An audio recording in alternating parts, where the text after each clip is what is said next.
Finally, the judges were unanimous in their choice of the winner, Judith Beveridge's The Octopus. It met all our criteria, a fine lyric poem crafted with elegance and intelligence, a stunning commentary on multi-species justice and the hubris of human beings in the Anthropocene. So stunning, in fact, as Tegan says here, that at least one judge burst into tears in response to the tide of emotion it sustains. I've got to say, I did too. Judy, I almost couldn't bear to go back to the poem. It's so incredibly intense, and the yearning of feeling for the being who isn't merely human in the poem is astonishing. I should introduce you properly, though, Judy. We do know who Judy is. She is our great poet and has been a teacher to many of us through her teaching and her writing. And the poem we're talking about is called The Octopus. So let me pick up these citations again.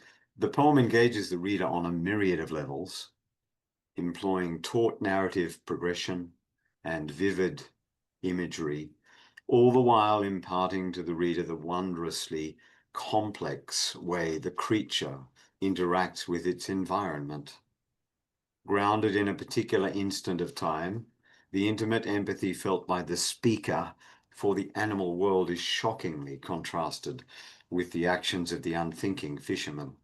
In questioning the men's capacity to understand the worldview of the octopus, the speaker attempts to delve into it themselves, skillfully immersing the reader as well, navigating the delicate balance of asking imagination to render the experience of non-human being as intelligent, sentient, and alive, offering insight into the subjective realm of the more than human world, while not speaking for it.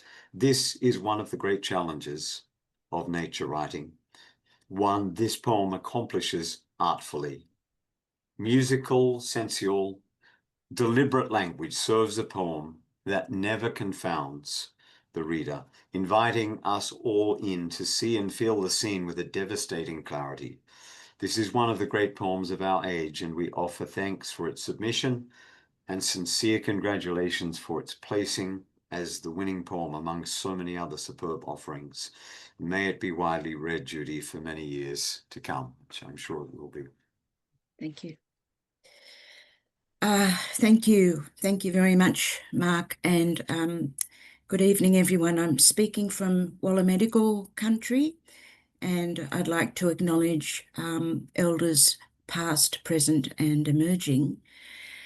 And of course, thank you to Five Islands, Steve and Mark, for running this wonderful prize to honour Robert Gray's work and his lifetime commitment to poetry. And Mark mentioned a little earlier the book of essays on Robert's work, Bright Crockery Days, which is just a stunning collection of essays. Thank you to the judges, and thank you very, very much for that lovely sort of report on the poem. I'm quite overwhelmed. Judith, Gareth, and Tegan, I can't imagine how difficult the process of reading all those poems and selecting the final choices. It must have been a very, very difficult endeavour, given the calibre of the poets on the shortlist. I'd like to congratulate all the shortlisted poets and Audrey, Joe, and Helga for their commended poems. So I'm absolutely thrilled that my poem, The Octopus, was deemed good enough to win the prize. And I'm thrilled that the judges were keen on a poem which exposes animal cruelty. Thank you for this acknowledgement and endorsement, and it gives me confidence to keep writing these sorts of poems. And of course, I'm deeply honoured to win this award because it's named after Robert, who I must say has been the seminal influence on my poetry for decades. I've loved his poetry ever since I read Creekwater Journal in the 1970s. And as his subsequent books were published, my respect and admiration for his work increased, and I felt I had found a master whose work could teach me a great deal. And I've loved Robert's poetry, especially for its exquisite sensitivity to landscape, for its inventive and exacting imagery, which brings both mind and matter into powerful agency. And I think without a doubt that Robert has produced some of the finest poems in English in the last 50 years, poems that excel in detail, imagery, moral and philosophical inquiry, and an elegance of vision. I'm so grateful for the body of work that Robert has produced, and I believe it will have a long-lasting legacy. I think no one has observed this world quite so exquisitely as Robert Gray, and I'm truly delighted to be the inaugural winner of this prize. So I'll read the poem, The Octopus, now. The Octopus.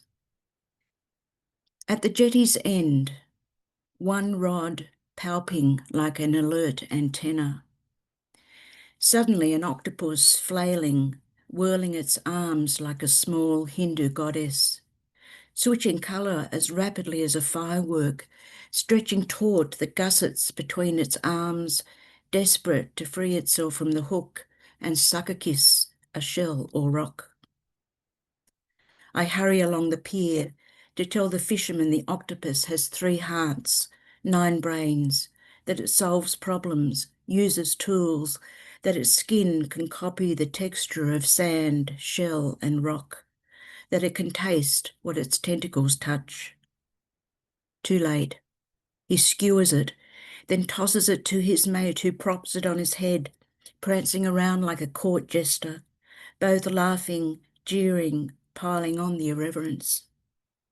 I turn back, repulsed, wondering if they could ever sense what the octopus felt as it spun on the hook, searching for the sweet, raw tang of release, but tasting only noxious air, its side failing in sun-blinding light, the 3 hearts in its mantle going into overdrive before losing power as its gills, like tiny louvers, closed.